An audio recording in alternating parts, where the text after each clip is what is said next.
और बात ऑपरेशन सिंदूर पार्ट 2 की। सेना प्रमुख जनरल उपेंद्र द्विवेदी ने एनडीए पासिंग आउट परेड में एक ऐसा ऐलान किया जिसे सुनकर पाकिस्तान सहम जाएगा। आतंकी और उनकी आका अभी से ऑपरेशन सिंदूर पार्ट 1 के खौफ से भरने की कोशिश में हैं। ये क्या हो रहा पाकिस्तान के अंदर?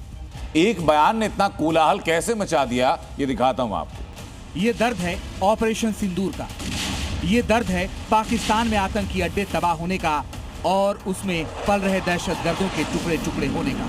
ऑपरेशन सिंदूर का 1 साल पूरा हो चुका है, लेकिन आतंकी संगठन लश्कर का डिप्टी चीफ सैफुल्लाह कसूरी आज भी खौफ में है और वो खुद पाकिस्तान की पोल भी खोल रहा है, क्योंकि सैफुल्लाह ने पहली बार माना कि ऑपरेशन सिंदूर में मुदरिके के मरकज तैयबा में लश्कर कमांडर मुदस्सिर के टुकड़े टुकड़े हो गए थे।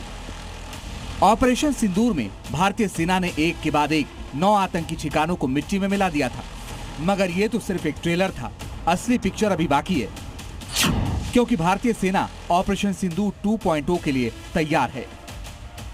जी हां, भारतीय सेना प्रमुख जनरल उपेंद्र द्विवेदी ने एक ऐसा ऐलान किया है जिसे सुनकर पाकिस्तान की रात की नींद उड़ जाएगी। सेना प्रमुख ने कहा, अगर ऑपरेशन सिंदूर 2.0 होता है तो तीनों सेनाएं इसके लिए पूरी तैयारी कर रही हैं। फिलहाल हम तीनों सेनाओं के बीच तालमेल बढ़ाने और खुद को 24/7 युद्ध के लिए तैयार करने पर ध्यान दे रहे हैं। As far as Operation Sindoor is concerned, firstly it is still continuing. There is temporary cessation of hostilities. So the Indian Army or all the 3 services are preparing well for Operation Sindoor 2.0 if it takes. Operation Sindoor part 2 पहले से ज्यादा घातक होगा, क्योंकि सेना future war situation के हिसाब से खुद को तैयार कर रही है। सेना प्रमुख ने कहा, तैयारी केवल हथियारों की नहीं बल्कि रणनीति और समन्वय की भी होती है, क्योंकि आज का युद्ध क्षेत्र पूरी तरह पारदर्शी हो चुका है, इसलिए हर गतिविधि पर नजर रखी जा रही है। Presently, we are looking at enhancing our synergy within the 3 services. We are looking at equipping ourselves for the next warfare.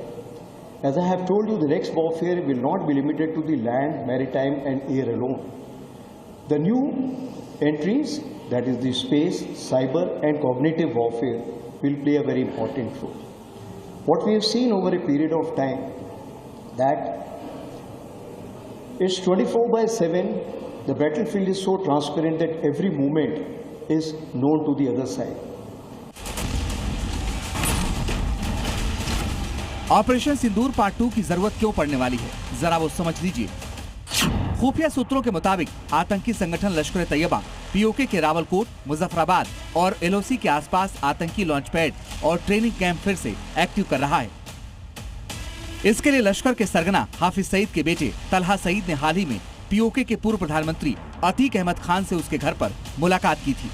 बताया जा रहा है कि लश्कर तैयबा पीओके में मदरसों और अपने सहयोगी संगठनों के जरिए नए आतंकियों की भर्ती कर रहा है, मगर पाकिस्तान और इसके पाले आतंकियों ने इस बार कोई हिमाकत की तो अब की बार इतिहास और भूगोल दोनों बदल जाएंगे।